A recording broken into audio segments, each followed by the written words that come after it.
I am at the Morgan Library and Museum in the midst of an exhibition entitled New at the Morgan, and with its curator, Isabelle Dervaux. I guess the first question that I will ask of you is, what was the governing principle in the choice and installation of this show? The idea was to show the highlights of the wonderful acquisitions that we have made in the last 5 years. So the choice was made really in collaboration with the other curators, each department selecting what were the most important acquisitions. The idea this time was to try to mix things to make it a little more exciting.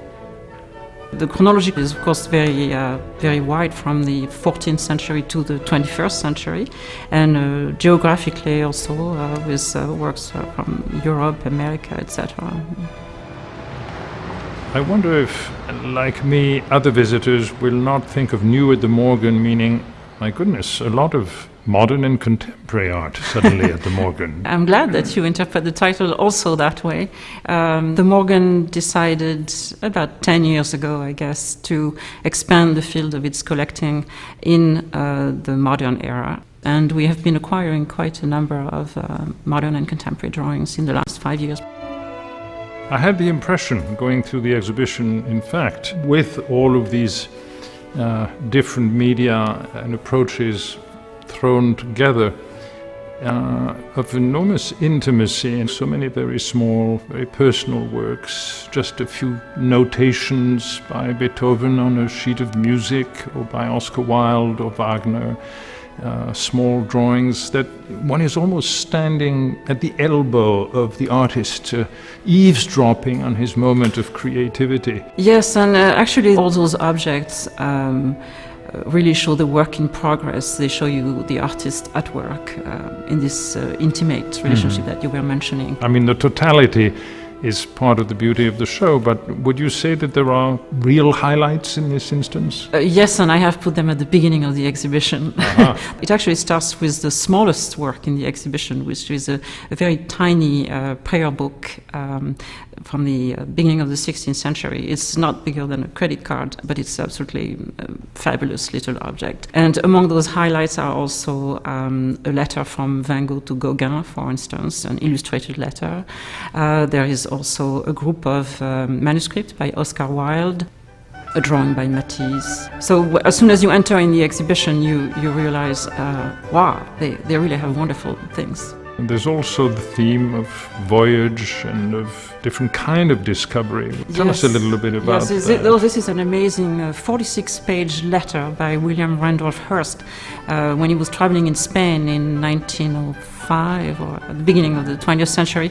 And he took all those photographs and he pasted them on the paper and then started writing around the photograph, describing his whole trip. So it's really a wonderful mix of touristic information and information on the family and the whole company that was traveling with them. A very lively letter. Well, I think now is a good time for you perhaps to show a few of those drawings in your area to the viewer. So why don't you take us to some of the drawings in the show? With pleasure. This is a wonderful drawing by Rembrandt. This is one of several drawings in this exhibition that were given by Eugene and Clara Thor, who have been wonderful benefactors of the Morgan for several decades. Rembrandt made a lot of drawings of comedians and actors, but here we have a group of 4 musicians. It was probably made either from life or from memory after seeing a pageant in Amsterdam in 1638. And we know from descriptions of the pageant that it included African musicians. You will see, for instance, the puffed up cheeks of the musicians. The musician on the far left, who is evidently blowing in his instrument. The liveliness of the drawings is also rendered by the play of light and shadow.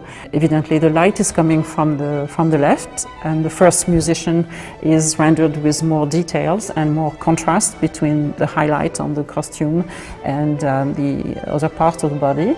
But as you move toward the right, you have a sense that you are also moving into the depth of the space, and the last musicians are basically rendered with a transparent wash. You can see in this drawing the technique that Rembrandt usually used. He starts the drawing with a sketch done with fine lines, and then he redraws some of the lines darker. You see that very well, for instance, how he redrew the first musician. And the advantage of this darker line also is that it accentuates the contrast of light on this first figure. So here's a drawing by Egon Schiele from 1914. It's a drawing that's entitled Embrace. You see immediately that it's not really a feeling of comfort and intimacy that you get when you look at the drawing. And it's a self-portrait. This is the artist himself with an unidentified companion. He's turning away from her. His face seems to be rather indifferent to what's going on. Typically for Schiele, the drawing has this heightened psychological intensity, which is conveyed by different formal means. One is the composition. The couple is represented on the left of the sheet, and so far to the left that in fact the body of the woman is cropped.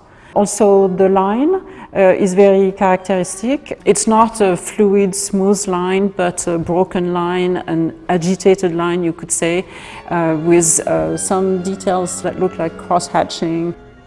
So you see here how Schiele used every stylistic means to convey this tension, this agitation, this psychological unbalance, which you often see in his drawings. This is a painting on paper by Helen Frankenthaler. It's a work from 1979, which was given to the Morgan a few months ago by a friend of the artist in honor of Helen Frankenthaler's 80th birthday. Helen Frankenthaler became well known in the 1950s when she was doing paintings that looked like veils of colors. She was staining and soaking the canvas with very thin down paint. In the 60s, she turned to acrylic paint, and the colors became denser and achieved more physicality. And this is what you see in this work, simply entitled Mauve Bag. She is known to have occasionally used unconventional material like this. For instance, when she travels, she would use lipstick or nail polish, for instance, to get the colors that she wants. This work has the particularity of being painted on a brown paper bag. You can see the upper edge, for instance, the particular cut of the bag, and also on the left you still see the shape of the bottom of the bag, so she didn't try to hide it. The use of the brown paper bag also means that she couldn't use the white of the paper to give light to the image, so the light has to come from the colors themselves, which she does, of course, beautifully in the different nuances that she uses. She has transformed this into what looks like a glorious sunset. The paintings by Helen Frankenthaler are often compared to landscapes. They are never, of course, literal landscapes, but she certainly gives a sense of distance and atmosphere, as you can see in this particular work. And her work has been compared to Turner, the British 19th century artist. And it is because of this relationship to the landscape that I thought it was interesting to place this work in a section devoted to nature. So what we have here is something very new, but at the same time, in microcosm, a kind of a transversal cut through the collecting process of the Morgan. Well, I think it's good sometimes to give a narrative that goes sideways a lot and not just purely unidimensional. A wonderful exhibition, and congratulations for mounting it. And I think everyone watching this program should really come to the Morgan and see these wonderful new acquisitions of some very old things.